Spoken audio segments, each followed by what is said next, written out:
And you know, the kids, they're off for a few days. Parents, it's kind of a love-hate relationship with the winter break, because you love that you're off. You love that it's a holiday, but you got to find stuff for the kids to do. Adam Young, it's a busy time of year. Sift Bake Shop says, bring them into his joint. He'll take them. He'll babysit for all of them. Right, Adam? It's always sunny in Mystic. Always. Nice to have you here Happy today. holidays. Thanks for having me No, back, we're always happy here. And I loved when you told me what we were doing today.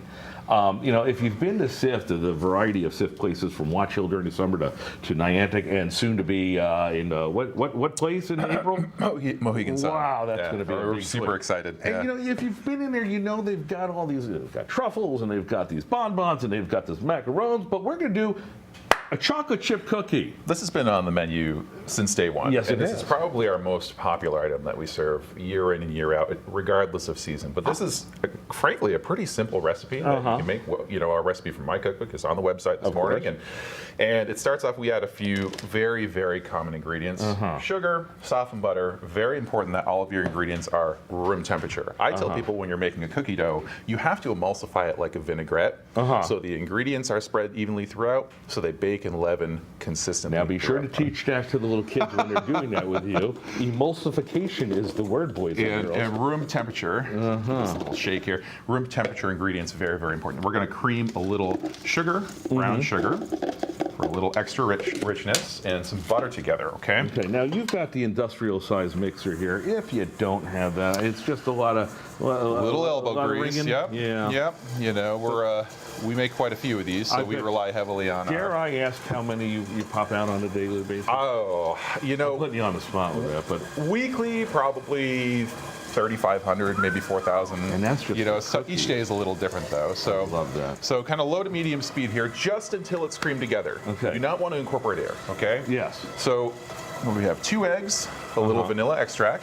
We're going to add them one at a time. Now I'm a little surprised that the butter went in first, because I know when baking it's dry mixes with dry, wet mixes with wet, but butter. So yeah, well, you know, so there's all different types of methods for different applications in pastry, right? This is what we refer to as the creaming method. Okay, and what that does is, you know, we use mechanical leavener. In this case, it's the machine, right, to cream and emulsify this butter and sugar together so it's evenly distributed. And then we use a little natural leavener, which are the eggs, help the cookie rise and bake and hold the shape. And then we use a little chemical leavener in this, so baking soda, baking powder, right? All-purpose flour, very, very simple, right? And this would be the rest of the dry stuff going in. Rest of the dry. Eggs, or I'm sorry, butter, sugars, egg, vanilla flavoring, dry ingredients, and your garnish. So super simple. So I wasn't wrong, but you were just making it really, you were going all Don Herbert, Mr. Wizard. Yeah, yes, make it out to be more than it really is. You know what I mean? So it's, Sure. Why not? All right. So you laid it out. Yep. And what are we doing here? We sifted our dry ingredients. They're going to go straight in. And I'm going to mix this maybe until it's about half combined. At this point, you know, you don't want to create too much gluten where you have a chewy, you know, kind of tough cookie. Right. You want this to be delicate, you know, fall apart nicely. So once the flour's in there, do not overmix it, okay? Okay, that's interesting. Dries go in. Add your chocolate chips and stuff too. We use a variety, dark and milk, right? How long, now you're going to mix that all together, and now you've got everything assembled. Now, how long in the oven? So we bake them 350 degrees. Oh, the other thing, we add lightly toasted walnuts. Ooh, very nice. So this is our chocolate walnut sea salt. Not in my house. Santa's not with favorite. peanut allergy. No, yeah, no, that's right. Come on, with me, dairy. Sure. Yeah. You can certainly omit them and add more chocolate chips if you like. And here we have, you can start to see what this looks like now. Yeah, look at this as we wrap up with the last 30 seconds. Finished cookie dough. That's, boy, I tell you what, and yes, kids, you can eat that. They'll tell you not to, but go ahead, just stick your hand in there. It's fine, it's Christmas, you know. How long in the oven we're talking? 12 to 14 minutes, 350 degrees. They're nice, super warm, right? Just pulled these out earlier.